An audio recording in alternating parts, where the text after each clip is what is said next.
Hi, Sean from AdventuresInArchery.com here with a quick video on arrows. The next step in the guide covers locking and drawing, so since we're finally going to be using arrows, we need to know what to get our hands on. We want a set of arrows that are only ever going to be used at very short range, so we want simple and easy. Arrow making is a huge topic, and I am going to vastly oversimplify here and err on the side of caution. Basically, we want a set of 6 to 12 arrows that are the right length, the right stiffness, are well balanced, and don't have any feathers. If you've made it this far, I assume you've been practicing your lock and draw and feel pretty confident in your ability to hit the right body positions. To get our arrow length, Saracen Archery says we need our draw length.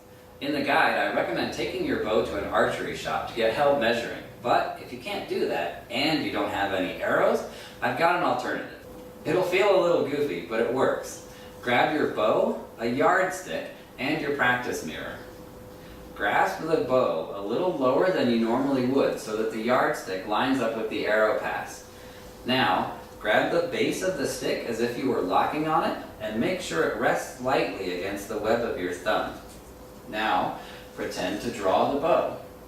Remember whether or not your stance is more square or oblique. Make sure your shoulders and arms and everything are nice and level, and then line your index finger up with your earlobe. Read the yardstick right at the number next to the back of the grip. Mine is 31 inches, and I've confirmed that using 2 other methods. Like I said, a little goofy, but it works. So you've got your draw length. Your arrow length is 1 inch longer than that. Keep in mind, arrow length is a specific term, meaning the distance from the depth of the nock to the base of the arrowhead. Different arrowheads like field points, broadheads, and blunts can stick out farther than the actual arrow length. Arrow length is not the overall length of the arrow from the very tip to the very tail. With my 31-inch draw length, I need an arrow length of 32. But what about stiffness? Assuming you're starting with a light draw weight like I am, just take your bow's weight and add 15 pounds. That's a pretty safe ballpark. As your bows increase in weight and you progress in range, arrow stiffness gets a lot more complicated. But for now, we just want an arrow strong enough so that it won't break if it strikes at an odd angle, and it needs to be stiff enough to safely absorb the energy transferred from the bow. If you're making your own arrows and using a lightweight bow, use very light points, like 70 grain. Reason being is, you want your balance point to be about 1.5 inches forward of center, and these arrows are already very light and easy to unbalance without feathers. Now that's not super critical at this point because of the short range that we're going to be using, but I wanted to point that out in case anyone else, like me, wanted to make their own practice arrows.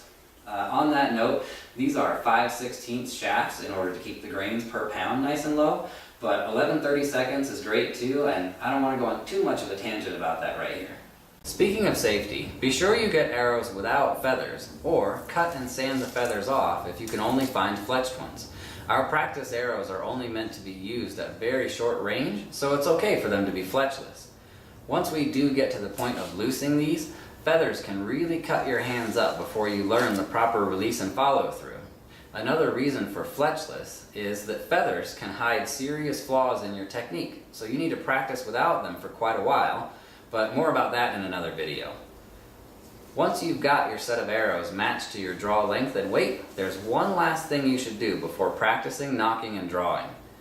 Take your arrows and measure up from the nock to your draw length.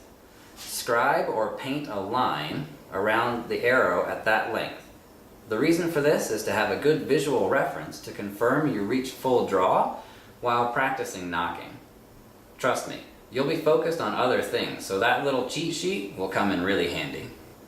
Okay, now we've got a dozen practice arrows that fit us and our bow. Let's move on to nocking and drawing.